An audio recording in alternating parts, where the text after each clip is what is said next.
Genesis 25:26. And after that came his brother out, and his hand took hold on Esau's heel, and his name was called Jacob. And Isaac was 60 years when she bare them. We're calling it the lesson. Replacement theology. We're giving all the praise, honor, and glory to Yahweh Bashem, Yahweh Shai Bashem, Rakah HaKodash, the Lord, the apostles of great millstone, where I learned the truth from.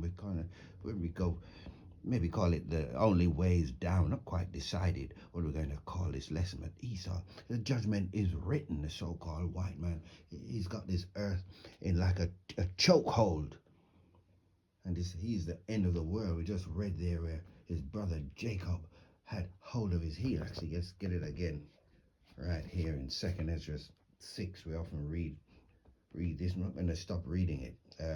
2nd Ezra 6, let's go straight to the point. 8. And he said unto me, from Abraham unto Isaac, when Jacob and Esau were born of him, Jacob's hand held first the heel of Esau. And here's the replacement theology that we're talking about right here.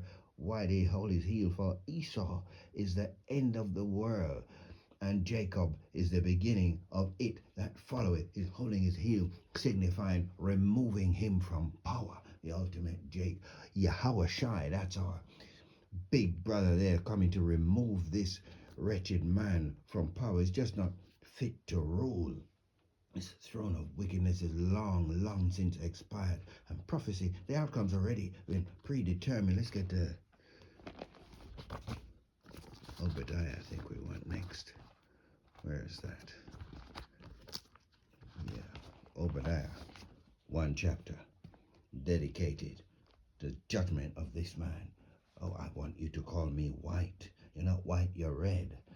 Verse 3, the pride of thine heart hath deceived thee, thou that dwellest in the clefts of the rock, whose habitation is high. He's got his satellites up there. He's flying all around, high up. All of his buildings go way up into the sky. That saith in his heart, who shall bring me down to the ground? Well, Yahweh Shai is going to bring you down, and the heavenly host with violence are you going to be removed. Though thou exalt thyself as the eagle, and though thou set thy nest among the stars, thence will I bring thee down, saith the Lord. And why is he going to do that? Verse 10, for thy violence against thy brother Jacob, shame shall cover thee, and thou shalt be cut off forever. Verse 15, for the day of the Lord is near upon all the heathen, headed up by Esau Edom. As thou hast done, it shall be done unto thee. Thy reward shall return upon thine own head. It's your turn. We're going to keep it moving there. This man's got the world upside down. We're going to get that in Isaiah 5:21. To them that call evil good and good evil, that put darkness for light and light for darkness, that put bitter for sweet and sweet for bitter. One thing after the other with this man is his wickedness turn up. Got a little list here. Poison, food, endless wars, corruption for justice, surveillance. He's put witchcraft as enlightenment, calling himself, oh, I'm the illuminated, Illuminati, whatever the hell he's calling himself. He loves all the blood and degeneracy. And the Most High has put the earth in his hand. It says so, Job 9:24. But he's ruled with perpetual hatred. And we're going to get it's non-stop with this man. Every day you wake up, there's some more madness going on. You can't keep up with all the foolishness. Isaiah 14:5. The Lord hath broken the staff of the wicked. That's Esau Edom. It tells you that's his title, one of them. Malachi 1:4. And the scepter of the rulers, he who smote the people in wrath with a continual stroke, he that ruled the nations in anger, is persecuted, and none hindereth. The whole earth is at rest and is quiet. They break forth into singing. The whole earth is groaning and moaning. Can't wait to see this man removed and replaced by Jacob. They can't wait. They're calling us Negroes, Latinos, Native Americans. This breaks the four corners of the earth. We look like whoever we look like. It's not a color thing if you're stuck on that.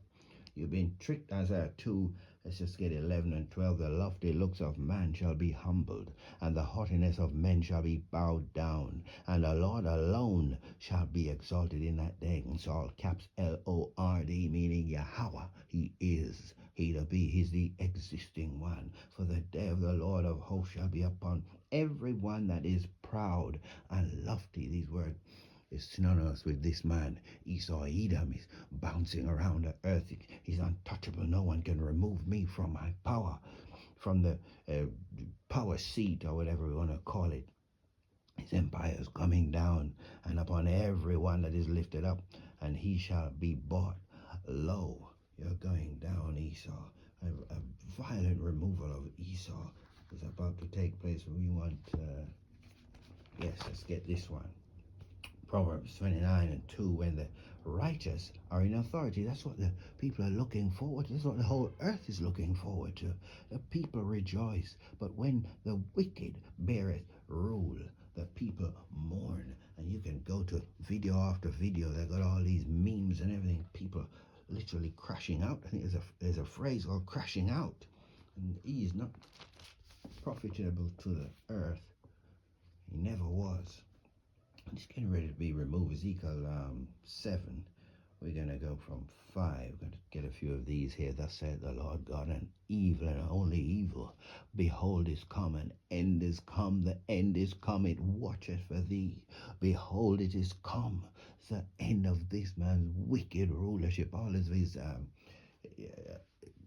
plans, they all lead to one thing. It's all blood and killing and on and on and on. Rape, pillage, plunder.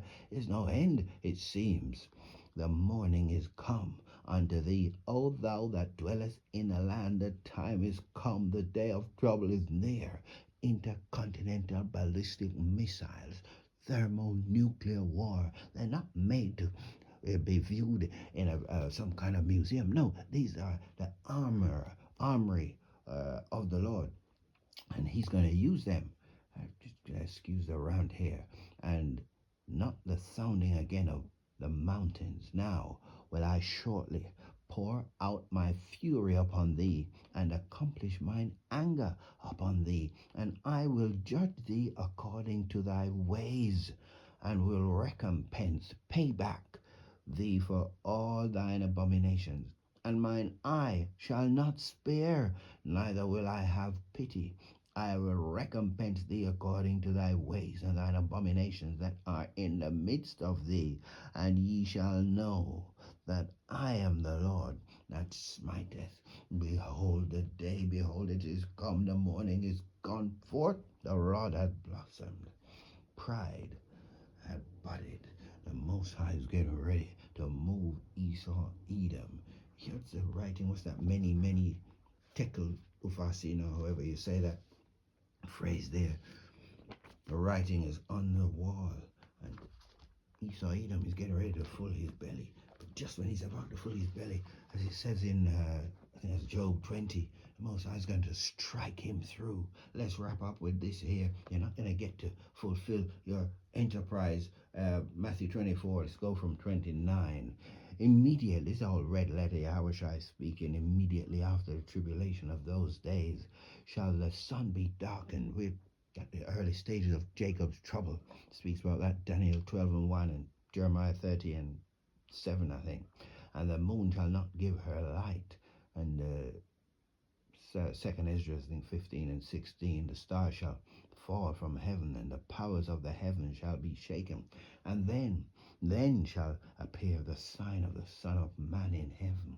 And then shall all the tribes of the earth mourn, and they shall see the Son of Man coming in the clouds of heaven with power and with great glory. Listen to this verse here, 31. And he shall send his angels with a great sound of a trumpet, and they shall gather together his elect, Lord willing, we're of that number, from the four winds, from one end of heaven to the other. It's his elect. Refer to ourselves as the hopeful elect. Replacement theology. The only way is down for Esau, Edom.